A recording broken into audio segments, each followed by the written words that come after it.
My people, gather close. There are moments in history when a single arrest says more than 1,000 speeches.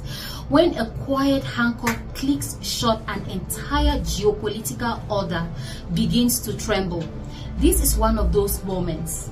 Welcome to Afro Pulse Media, where we do not skim headlines, we dissect power. Where we don't whisper truth, we examine it boldly. And where we are about to unpack not just about one man, it's about sovereignty, it's about dignity, it's about a new Sahel that refuses to bow. You remember him, young Christian Versilier. I hope I got that right. The man introduced as a simple attaché at the French embassy in Mali. Polished suit, diplomatic badge, official title. But behind the polished smile, something else was unfolding. And what happened next will send shock waves from Bamako to Paris. Stay with me. Because this story did not end with an arrest. It evolved into a test of will between a rising Africa and an old power that thought the rules had not changed. Let's break this down. Family, think about this carefully.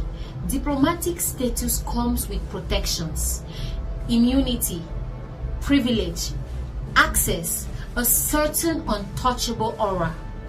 But what happens when diplomatic privilege crosses into alleged destabilization? Christian Versilier was not some loud political actor. He operated quietly, strategically, embedded with embassy walls. And according to Malian authorities, his activities went far beyond routine diplomatic duties. The allegation that he was involved in planning activities aimed at destabilizing Mali. Pause there. Destabilization is not a small word. It means influence operations. It means manipulating networks. It means pushing fault lines. It means weakening institutions from the inside. And here's the part that changes everything. In the new Mali, under the alliance of Sahel states, the AES surveillance is not passive. Intelligence structures have evolved. Monitoring is layered. Networks are tracked. As some officials jokingly said in the AES, every movement counts. Nothing goes unnoticed. And that is where the story shifts. Because while some external factors assume the Sahel was still operating under the playbook of past regimes, they miscalculated. They underestimated the transformation. And then the arrest happened. Let's talk about the moment that changed the narrative. He was apprehended, detained, taken into custody by Malian authorities. Caught red-handed. Now here's the question, family. If he was merely performing diplomatic duties, why was there such panic? Why was the response immediate and aggressive? France reacted swiftly, very swiftly. Reports indicate there was an ultimatum. Release him within 24 hours or consequences would follow. Think about that too. Not negotiation, not investigation, an ultimatum. But here is where the script flipped. Because Mali did not blink. General Assimi Goïta, often referred to as the Lion of Mali by supporters, did not fold under pressure. There was no scrambling, no frantic diplomatic apology, no hurried release. Instead, there was resolve. And that resolve carried a message. This is not the Mali of yesterday. Ask yourselves this. When was the last time you saw a Sahelian nation hold firm against such pressure without reversing course within days? The shift is significant. France's second strategy, international law, diplomatic immunity, Vienna Convention protections. The argument was clear. You cannot arrest a diplomat. But Mali's counter-argument was sharper. Diplomatic immunity does not grant immunity to destabilize a sovereign nation. Under international conventions, diplomats are protected in carrying out official functions, not orchestrating alleged interference in domestic affairs. This became more than a legal dispute. It became philosophical. Where does immunity end and accountability begin? Think about this deeply. If sovereignty means anything, does it allow foreign actors to operate beyond scrutiny? Mali's position was firm. If you commit an offense under Malian law on Malian soil, you face Malian justice. Simple. No noise. No theatrics. Just law. And as months passed, something unexpected happened. He remained in custody 6 months, no release, no backdoor deal, no quiet deportation. That silence spoke volumes. Let's zoom out, because this is not only about Mali. This is about the AES. Mali, Burkina Faso, and Niger forming a united front. A bloc that has openly declared its commitment to sovereignty and scrutiny operation. And the message emerging from Bamako echoes in Ouagadougou and Niamey. If you interfere, you will answer. This is new language in the region's diplomatic vocabulary.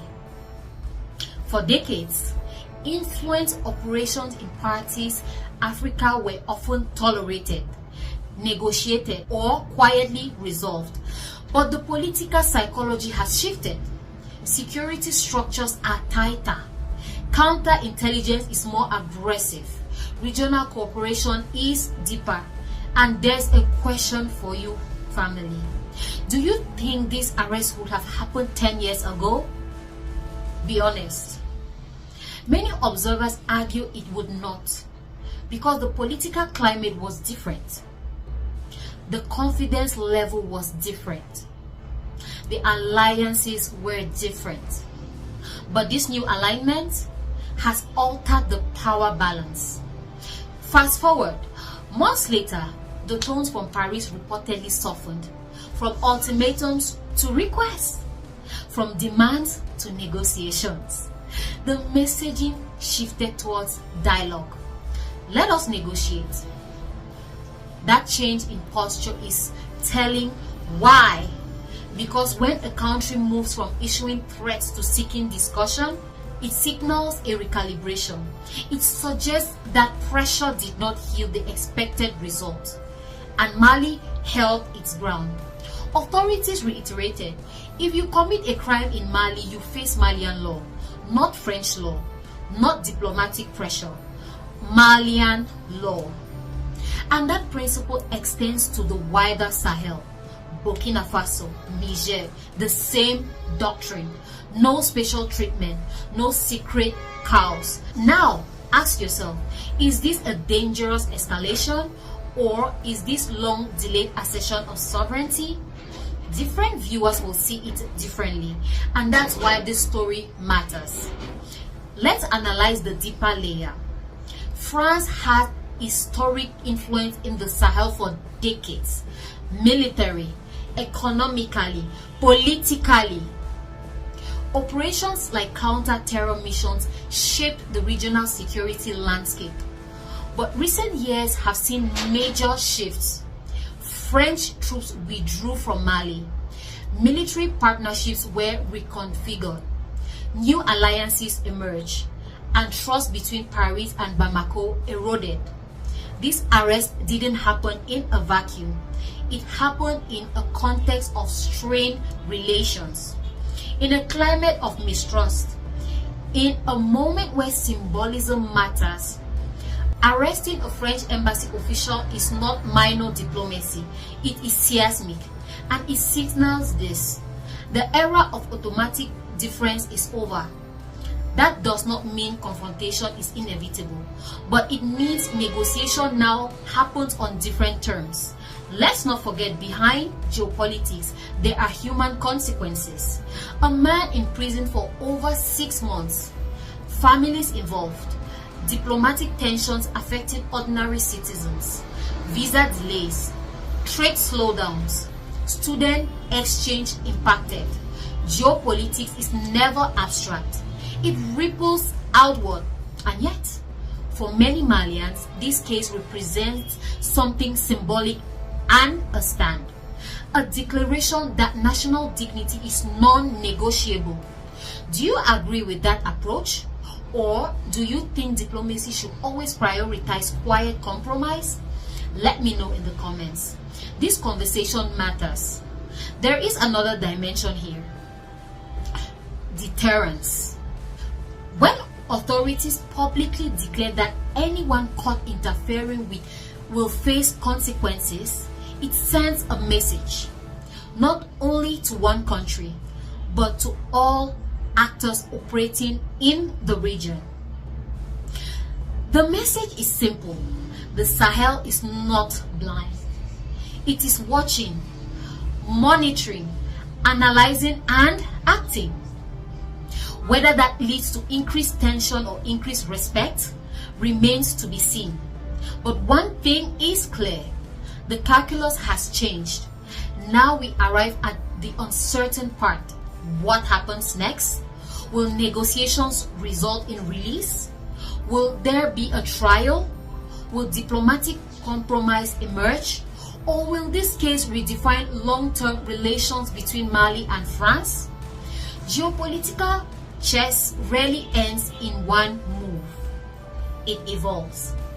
And this case may become a reference point in future diplomatic disputes across Africa, because it tests a fundamental question.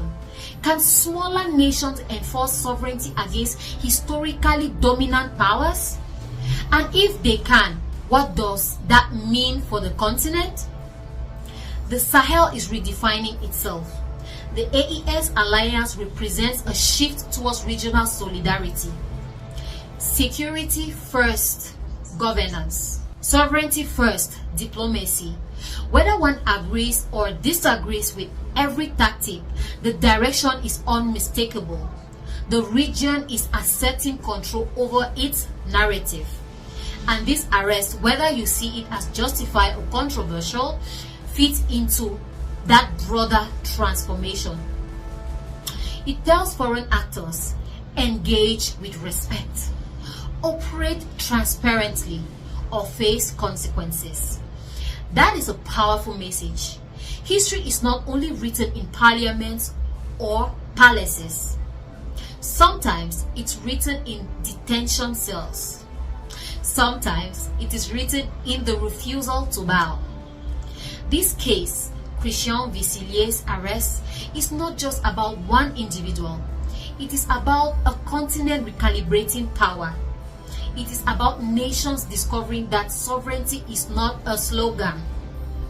It's a stance. And whether you calibrate or question it, you cannot ignore it. Here at Afro Pulse Media, we will continue to follow every layer of this story.